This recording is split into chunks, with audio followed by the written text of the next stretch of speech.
Ohol hauek, aulki, mahai, ate eta bizikleta bihurtuko dira. Zeraingo zerrategi honetan egiten ari dira Axalko markako zurezko bizikleta kuadroak. Ideia berez, erronka edo apeta moduan sortu zen, eta orain, enpresa bihurtu da.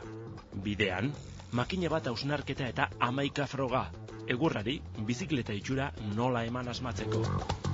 Hemen beti erabili izan da bai aizkora, atxur eta erraminten kirtenak egiteko lizarra.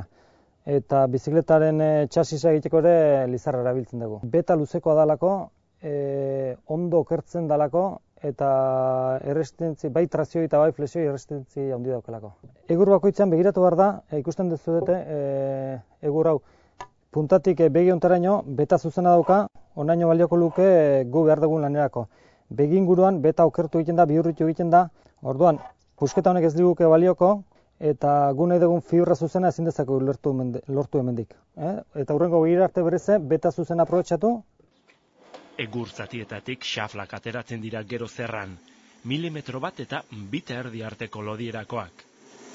Lizarrak indarra emango dio egiturari, eta bestelako egurrek azaleko kolorea. Lehen komentatzen haitu geana, egur garbia behar dola behar dan kurba emanen izateko. Adibidez, pieza hauek ikusten da, laminak okertzen ditugu, eta alkarri erantzita lortzen dugu pieza lodi bat, lodirantutako pieza bat ezingo genuke okertu, puskatu egingo litzeke. Hau izango dira gero kuadroa sortuko duten piezak. Orduan, ikusten dezute, lizarrak egur garbia daun bitartean ondo uzten duela kurba ematen. Hemen, fikatzen badalin bazarete, begi txiki honek ja ez liguke utziko, hortik ikusten dezute nola ja pitzatzen hasten den. Akatsik gabeko xaflen baturak beharrezkoa duen erresistentzia emango dio kuadroari. Elkarrekin kolatuta, egitura osatuko duten piezen forma hartuko dute.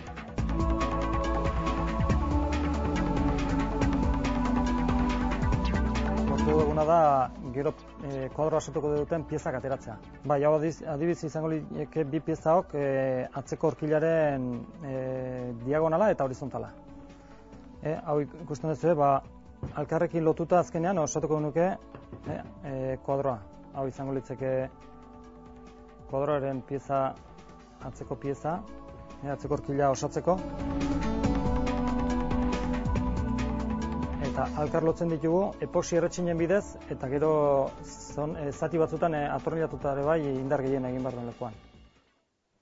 Hemen ikusten duzu, lehen komentatu duguna, egurra nola dagoen okertuta.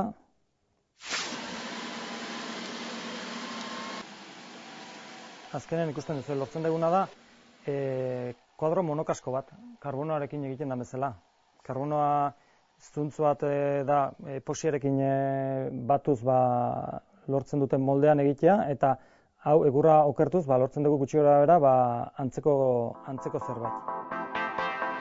Asmakizuna hala ere ez da berria. Lehenengo txirrinduak egurrezkoak ziren gehien bat, eta gaur egun bat baino gehiago dira munduan bide horri ekin diotenak. Merkatua bada beraz. Beste ekoizle batzuk badagoz, adibidez Japonian, Austrian, Estatu Batuetan, danadan guk erabiltzen dugun teknologia propioa da, guk garatuta. Azken urratxean, egurrak eta metalak bat egin behar dute kuadroak forma har dezan. Balaztak, direkzioa edo pedalierra doazen lekuetan aluminioa integratzen da. Hortik aurrera, nahi dituen osagarriak jar diezaizkioke txirrindulariak. Emaitza, bizikleta arrunta da, egurrezkoa izatea. Konparazioak eta aurreiritziak hor hasten dira.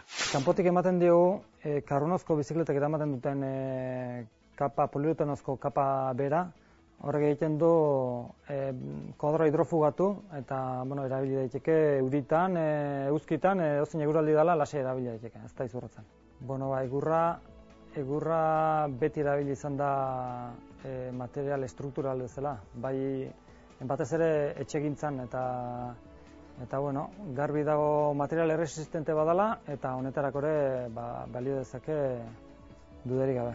Frogatzeko, datorren urtean asmatzaileak berak triatloietan erabiliko du zurezko bizikleta.